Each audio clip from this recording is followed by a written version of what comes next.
Hey friends, this is Tammy with the Armored Christian, and we're reading the Bible in a year. Today is day 14, and we're reading Genesis chapter 37, Joseph's dreams.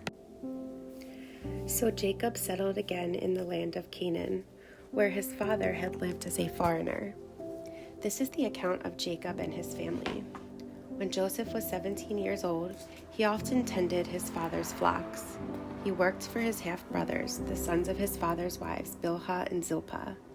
But Joseph reported to his father some of the bad things his brothers were doing. Jacob loved Joseph more than any of his other children because Joseph had been born to him in his old age. So one day Jacob had a special gift made for Joseph, a beautiful robe. But his brothers hated Joseph because their father loved him more than the rest of them. They couldn't say a kind word to him. One night, Joseph had a dream, and when he told his brothers about it, they hated him more than ever. "Listen to this dream," he said. "We were out in the field tying up bundles of grain. Suddenly, my bundle stood up, and your bundles all gathered around and bowed low before mine."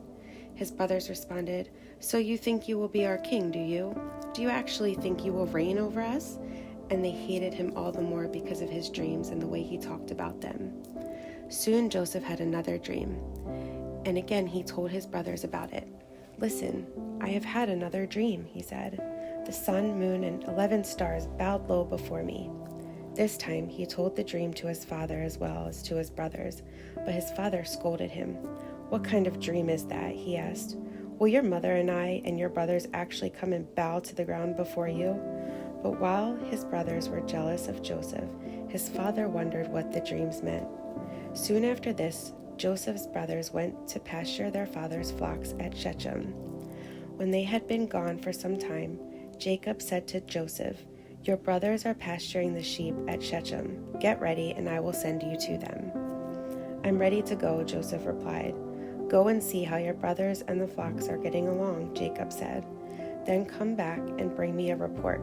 So Jacob sent him on his way, and Joseph traveled to Shechem from their home in the valley of Hebron.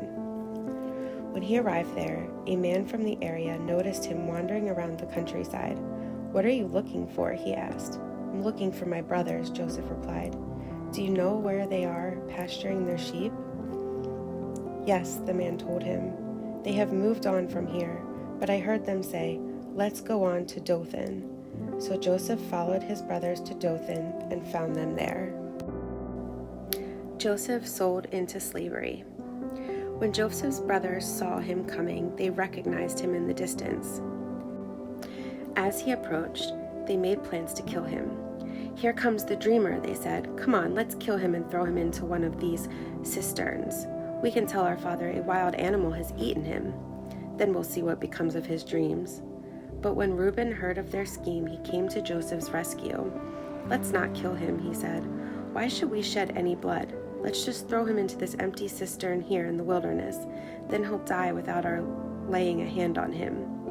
Reuben was secretly planning to rescue Joseph and return him to his father. So when Joseph arrived, his brothers ripped off the beautiful robe he was wearing.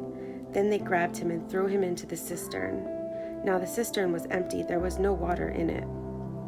Then, just as they were sitting down to eat, they looked up and saw a caravan of camels in the distance, coming towards them. It was a group of Ishmaelite traders taking a load of gum, balm, and aromatic resin from Gilead down to Egypt. Judah said to his brothers, "What will we gain by killing our brother? We'd have to cover up the crime. Instead of hurting him, let's sell him to those Ishmaelite traders. After all, he is our brother, our own flesh and blood," and his brothers agreed. So when the Ishmaelites, who were Midianite traders, came by, Joseph's brothers pulled him out of the cistern and sold him to them for 20 pieces of silver, and the traders took him to Egypt. Sometime later, Reuben returned to get Joseph out of the cistern. When he discovered that Joseph was missing, he tore his clothes in grief. Then he went back to his brothers and lamented, "The boy is gone. What will I do now?" Then the brothers killed a young goat and dipped Joseph's robe in its blood. They sent the beautiful robe to their father with this message, "Look at what we found. Doesn't this robe belong to your son?" Their father recognized it immediately. "Yes," he said, It is my son's robe. A wild animal must have eaten him. Joseph has clearly been torn to pieces." Then Jacob tore his clothes and dressed himself in burlap. He mourned deeply for his son for a long time. His family all tried to comfort him, but he refused to be comforted. "I will go to my grave mourning for my son," he would say, and then he would weep. Meanwhile, the Midianite traders arrived in Egypt, where they sold Joseph to Potiphar, an officer of Pharaoh, the king of Egypt. Potiphar was captain of the palace guard.